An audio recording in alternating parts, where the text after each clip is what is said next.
All right, hello everyone. My name is Caleb Tingstad. I am a lawyer at Beresford Booth. I will be sharing on today's webinar. The topic here, let me pull up my slideshow, is conflicts of interest in Washington shareholder disputes. Now, I call it shareholder disputes in the title, but this really applies to any closely held business dispute. It can be an LLC dispute, it can be a partnership dispute, a shareholder dispute. It really applies to just about any closely held dispute. And the conflicts of interest that we're talking about today are among counsel, the representation of multiple clients in a closely held business dispute.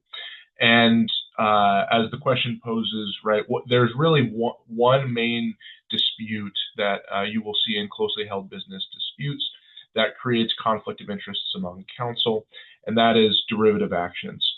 And so the commonly seen set of facts in a derivative action case that will create that could potentially create a conflict among counsel is it's usually the minority shareholder or a minority member accuses the majority or those in control of some kind of misconduct, be it self-dealing, breaches of fiduciary duty, etc. And the minority inevitably sues the majority or those in control, as well as the company, whether it's the corporation, the LLC, the partnership. And then in these set of facts, normally what you have is you will have one lawyer or one firm seeking to represent all of the defendants, both the majority controllers and the company itself. And this begs the question, in this instance, is this a conflict for one firm to represent both the majority controllers and the company as co-defendants? And the answer, as with most anything else, is maybe. And I want to flip here to the Washington Rules of Professional Conduct. And I think many rules of professional conduct, including the ABA's model rules, have very similar RPC talking about conflicts of interest between current clients. And here, the firm who is representing both the controllers, and I apologize if you could hear the lightning outside, or excuse me, the thunder. When a lawyer is representing both the majority and the company, the lawyer has to ask themselves whether they have two clients with a concurrent conflict of interest, which is under 1.7A1, the representation of one client will be directly adverse to another, or there's a significant risk in subpart 2, there's a significant risk that the representation of one or more clients will be materially limited by the lawyer's responsibilities to another client.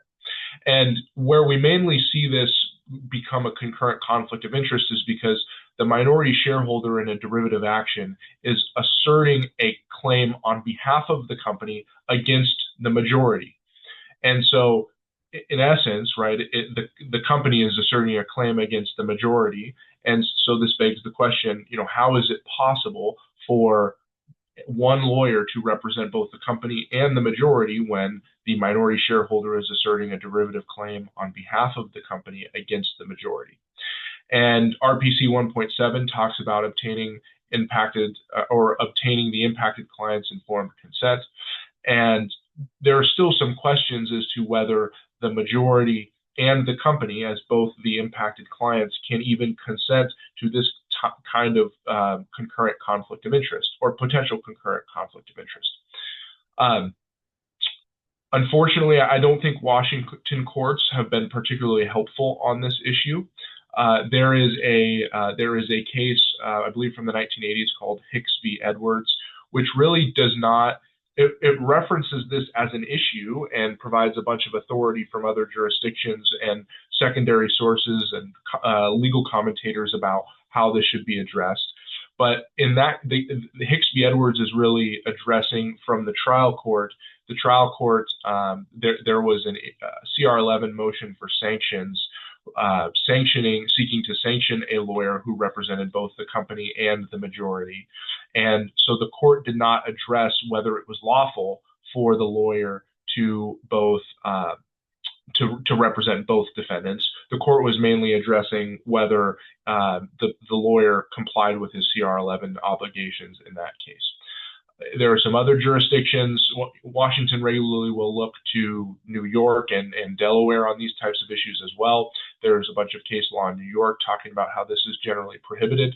I think Delaware has a little bit more of a flexible framework on this. I think they view it more so on a case-by-case basis. But the point is it's not particularly clear how Washington courts will handle this issue.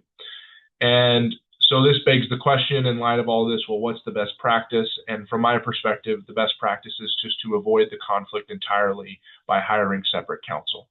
At Beresford Booth, we are regularly hired as separate counsel. Either we're referred to by the company's counsel to represent the majority, or we're referred by the majority's counsel to represent the company. We deal with these types of things all the time. They come up on a regular basis, particularly in my practice, and a lot of clients generally do not want to use their own money arguing about who they can and cannot hire. And so I think generally best practice is just to avoid the conflict entirely and hire separate counsel. And as I mentioned earlier, these types of issues come up in my practice all the time, and so we're regularly paying attention as to what courts are doing on these fronts. And I'm always available, whether this is a particular client that wants to reach out or another practitioner. I've got the QR code on the screen has my contact information. I'm always happy to discuss these types of things. And on that, I thank you all so much for sticking with us through this webinar today, and we'll look forward to hearing from you. Thank you.